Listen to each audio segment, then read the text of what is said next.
नमस्कार दोस्तों, आप सभी का स्वागत करते हैं हमारे चैनल पश्चिम बंगाल न्यूज की ओर से। देर ना करते हुए चलिए जानते हैं पश्चिम बंगाल की ताज़ा खबरें। अगर आपने अभी तक हमारा चैनल को सब्सक्राइब नहीं किया है तो जल्दी से सब्सक्राइब और वीडियो को लाइक करें ताकि हमारी सारी खबरें सबसे पहले आप तक पहुंच सके। और वीडियो को कहां से देख रहे हैं कमेंट में जरूर बताएं। बंगाल चुनाव 2026 से पहले ममता बनर्जी ने बुलाई कैबिनेट की बैठक, हो सकते हैं अहम फैसले। पश्चिम बंगाल विधानसभा चुनाव 2026 से पहले मुख्यमंत्री ममता बनर्जी ने गुरुवार को कैबिनेट की बैठक बुलाई है।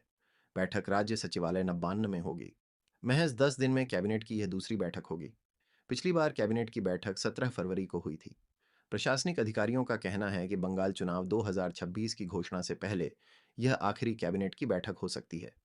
नब्बान्न के सूत्रों ने कहा है कि आगामी विधानसभा चुनाव के लिहाज से यह बैठक काफी अहम है। शुभेंदु अधिकारी के गृह जिले में ही भाजपा हुई कमजोर। मेदिनीपुर के कई ग्राम पंचायतों पर तृणमूल का कब्जा। पश्चिम बंगाल के पूर्वी मेदिनीपुर जिले में भगवा खेमे को करारी शिकस्त मिली है। विधानसभा चुनाव से ठीक पहले दल बदल का सिलसिला शुरू हो गया।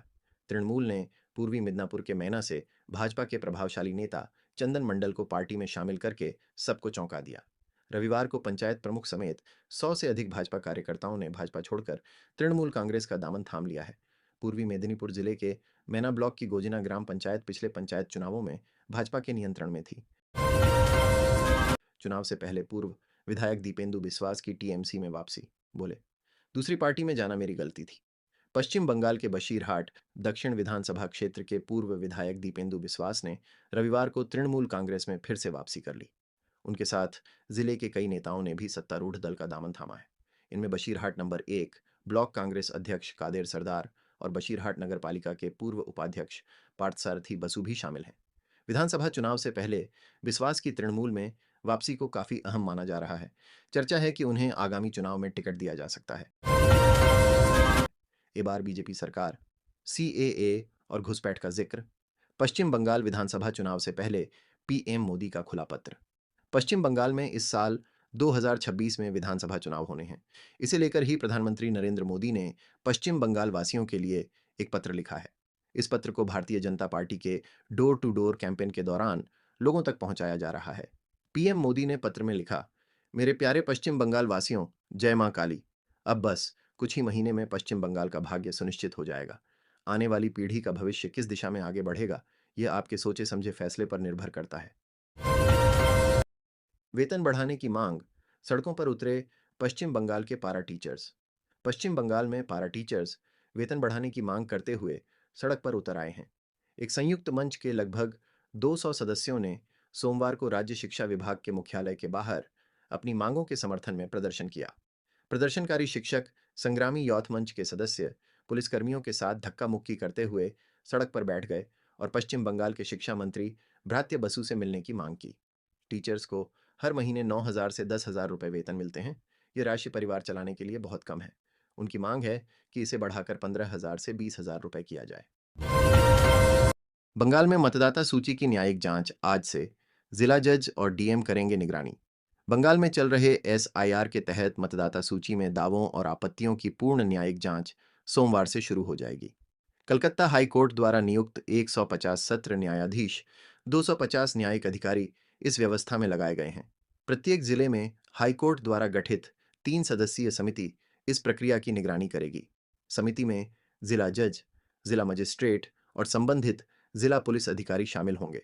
सीईओ कार्यालय के एक सूत्र ने बताया कि ध्यान 28 फरवरी तक तार्किक विसंगति श्रेणी में रखे गए मामलों की सत्यापन पूरा करने पर है, जो न्यायिक अधिकारियों को भेजे गए हैं।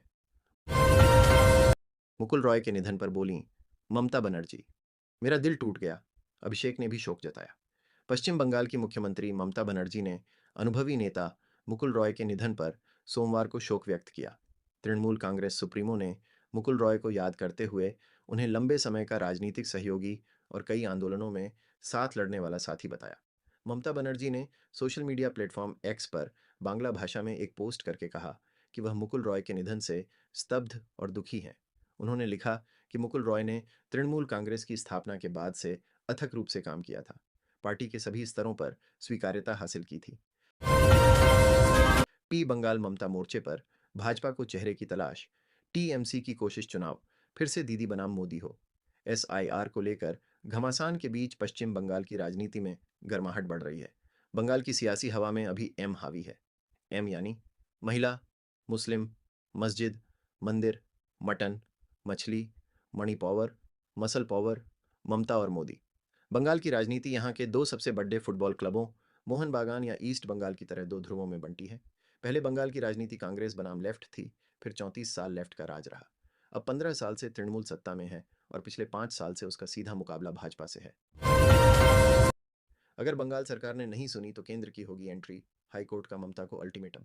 वेटलैंड्स क्षेत्र में बड़े पैमाने पर हो रहे अवैध निर्माण को लेकर कलकत्ता हाईकोर्ट ने बेहद कड़ा रुख अपनाया है। जस्टिस अमृता सिन्हा ने इस मामले में राज्य सरकार और कोलकाता नगर निगम की कार्यप्रणाली पर गहरा असंतोष व्यक्त करते हुए केंद्रीय गृह मंत्रालय को मामले में पक्षकार बनाने का निर्देश दिया है। कोर्ट ने स्पष्ट चेतावनी दी कि यदि राज्य प्रशासन अवैध निर्माण हटाने में असमर्थ रहता है तो केंद्रीय बलों की मदद से बुलडोजर चलाया जाएगा। अदालत में दायर याचिका के अनुसार पूर्व कोलकाता के वेटलैंड क्षेत्र में 500 से अधिक अवैध निर्माण किए गए हैं, जो पर्यावरण के लिए बड़ा खतरा है। पीएम मोदी ने पूर्व रेल मंत्री मुकुल रॉय के निधन पर शोक व्यक्त किया। प्रधानमंत्री नरेंद्र मोदी ने पूर्व रेल मंत्री मुकुल रॉय के निधन पर शोक जताया है।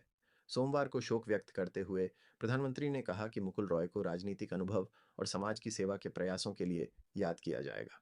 मुकुल रॉय का कोलकाता के एक अस्पताल में दिल का दौरा पड़ने से रविवार देर रात निधन हो गया। वह 71 वर्ष के थे। उनके निधन की सूचना मिलने के बाद प्रधानमंत्री मोदी ने सोशल मीडिया मंच एक्स पर लिखा, पूर्व केंद्रीय मंत्री मुकुल रॉय के निधन से दुखी हूं। उन्हें उनके राजनीतिक अनुभव और समाज की सेवा के प्रयासों के लिए याद किया जाएगा। 10 दिन में दूसरी बार कैबिनेट बैठक। बंगाल विधानसभा चुनाव की घोषणा से पहले ममता करेंगी बड़ा ऐलान। बंगाल में विधानसभा चुनाव की घोषणा जल्द होने वाली है। इस बीच मुख्यमंत्री ममता बनर्जी ने एक बार फिर कैबिनेट की बैठक बुलाई है। आगामी गुरुवार को नवान्न में होने वाली यह बैठक महज 10 दिनों के भीतर दूसरी कैबिनेट बैठक है, जिसने राज्य के राजनीतिक और प्रशासनिक गलियारों में हलचल तेज कर दी है। प्रशासनिक हलकों में यह कयास लगाए जा रहे हैं कि चुनाव आचार संहिता लागू होने से पहले यह राज्य सरकार की आखिरी बड़ी बैठक हो सकती है, जिसमें जनहित से जुड़ी कई लोक लुभावन घोषणाओं पर मुहर लग सकती है। बंगाल के चाणक्य कहे जाने वाले टीएमसी नेता मुकुल रॉय का निधन। लंबे वक्त से चल रहे थे बीमार। All India Trinamool Congress TMC के सबसे बड़े रणनीतिकार में से एक माने जाने वाले रॉय के लंबे पॉलिटिकल करियर में पाला बदलना, मंत्री पद और दल बदल को लेकर लंबी कानूनी लड़ाई लड़ी थी। रॉय हाल के सालों में अपनी हेल्थ खराब होने की वजह से एक्टिव पॉलिटिक्स से काफ़ी हद तक हट गए थे। डॉक्टरों ने 2023 की शुरुआत में बताया था कि वे डिमेंशिया और पार्किंसंस बीमारी से जूझ रहे थे। इन बीमारियों ने उनकी सोचने समझने की क्षमता और शारीरिक क्षमता को काफ़ी कम हो गया था। पीएम मोदी का बंगाल के लोगों के नाम खुला पत्र, एक बार सेवा करने का मांगा मौका। प्रधानमंत्री नरेंद्र मोदी ने बंगाल की जनता को एक खुला पत्र लिखा है। प्रधानमंत्री मोदी ने अपने इस पत्र के माध्यम से बंगाल के लोगों से राज्य में भाजपा सरकार के गठन का आह्वान किया है। उन्होंने लिखा है कि सोनार बंगाल के सभी नागरिक वंचित हैं, इसीलिए उनका मन भारी है। प्रधानमंत्री ने बंगाल की सेवा करने का अवसर तलाशा है। मोदी द्वारा लिखे गए इस पत्र का हर वाक्य, हर शब्द, हर पंक्ति बंगाल की राजनीति के लिए बेहद महत्वपूर्ण है। उन्होंने पत्र की शुरुआत जय श्री राम की जगह जय मां काली लिखकर की है। पिछले लोकसभा चुनावों में यह देखा गया था कि जय श्री राम के नारे से बंगाल की राजनीति कितनी गर्मा गई थी। तृणमूल में कभी नंबर 2 पर थे मुकुल रॉय। दल बदल के कारण खत्म हुआ कांचरापारा के बेटे का पॉलिटिकल कैरियर। बंगाल की राजनीति में चाणक्य कहे जाने वाले मुकुल रॉय का सियासी सफर युवा कांग्रेस के नेता के रूप में शुरू हुआ। 17 अप्रैल 1954 में जन्मे मुकुल रॉय जल्द ही पार्टी में सक्रिय नेता के रूप में पहचान बना ली। किसी भी विधानसभा में मुकुल रॉय को हर तरह की शक्ति और कमजोरी का वाकिफ ज्ञान था। यही उनकी ताकत थी। वे जिले से लेकर शहर तक हर ब्लॉक या बूथ स्तर पर जाने जाते थे। ममता बनर्जी ने मुकुल रॉय की इसी क्षमता को पहचाना और उन्हें अपनी टीम का हिस्सा बनाया। वे उन्हें दीदी कहकर सम्मान देते थे। ममता बनर्जी ने भी उन्हें भाई जैसा स्नेह दिया। पश्चिम बंगाल में पकड़ा गया पाकिस्तान का एजेंट, बीजेपी ने ममता बनर्जी की सरकार पर साधा निशाना। पश्चिम बंगाल में एसटीएफ ने रविवार 22 फरवरी को मुर्शिदाबाद के बहरमपुर से एक युवक को पाकिस्तान के लिए जासूसी करने के आरोप में गिरफ्तार किया है। पश्चिम बंगाल बीजेपी चीफ और राज्यसभा एमपी शमीक भट्टाचार्य ने इस युवक के पाकिस्तान बेस्ड लश्कर ए तैयबा LET से कनेक्शन मिलने पर ममता बनर्जी सरकार की कड़ी आलोचना की है। बीजेपी चीफ शमिक भट्टाचार्य ने कहा, यह पहली बार नहीं है। इससे पहले बंगाल से आई एसआईएस टेररिस्ट गिरफ्तार हुए थे। बीजेपी अकेली पार्टी है जो लगातार कह रही है कि बंगाल के जरिए हमारे देश में डेमोग्राफी पर साइलेंट इन्वेजन हो रहा है। दल बदल की राजनीति के माहिर खिलाड़ी मुकुल रॉय का ऐसा था राजनीतिक जीवन। कभी पश्चिम बंगाल की राजनीति के चाणक्य और पर्दे के पीछे की रणनीति के माहिर माने जाने वाले मुकुल रॉय का लंबी बीमारी के बाद रविवार देर रात निधन हो गया। उन्हें बंगाल की राजनीति में कई बार दल बदल के लिए भी जाना जाता रहा। तृणमूल कांग्रेस के संस्थापक सदस्यों में शामिल रहे मुकुल रॉय के निधन के साथ ही वाम युग के बाद के पश्चिम बंगाल की सबसे उतार चढ़ाव भरी राजनीतिक यात्राओं में से एक का अंत हो गया। 1 मार्च को शाह तृणमूल के अभेद्य दुर्ग दक्षिण 24 परगना से करेंगे परिवर्तन यात्रा का शंखनाद। बंगाल में आगामी राजनीतिक जंग के लिए भाजपा ने अपनी बिसात बिछा रही है। केंद्रीय गृह मंत्री अमित शाह ने राज्य में परिवर्तन यात्रा के शुभारंभ के लिए उस क्षेत्र को चुना है जिसे तृणमूल कांग्रेस का सबसे मजबूत गढ़ माना जाता है। अमित शाह आगामी 1 मार्च को दक्षिण 24 परगना के रायदिघी से इस भव्य यात्रा की शुरुआत करेंगे। राजनीतिक हलकों में शाह के इस फैसले को ममता बनर्जी के लिए सीधी चुनौती माना जा रहा है। दक्षिण 24 परगना जिला पिछले 18 वर्षों से तृणमूल का अभेद्य दुर्ग रहा है। यहां तक कि 2008 के वामपंथी शासन के दौरान भी तृणमूल ने यहां जिला परिषद चुनाव में जीत हासिल की थी। प्रतीक उर रहमान पर माकपा नेता सलीम का तंज, बोले, मैंने जिसे मंच दिया तृणमूल ने उसे सड़क पर ला दिया। सीपीएम के प्रदेश सचिव मोहम्मद सलीम ने प्रतीक उर रहमान के तृणमूल कांग्रेस का दामन थामने पर तंज कसा है। उन्होंने कहा है कि हमने जिसे मंच दिया था तृणमूल उसे सड़क पर ले आई है। उन्होंने कहा कि प्रतीक जब तक माकपा में था तभी तक उसका मोल था। तृणमूल कांग्रेस 1 हफ्ते में ही प्रतीक उर को भूल जाएगी। मुसलीम ने आगे कहा, हमने उन्हें मंच दिया, पद और सम्मान दिया था। तृणमूल के लोगों ने उन्हें सड़क पर लाकर खड़ा कर दिया है। तृणमूल में प्रतीक की क्या हैसियत है इससे पता चलता है।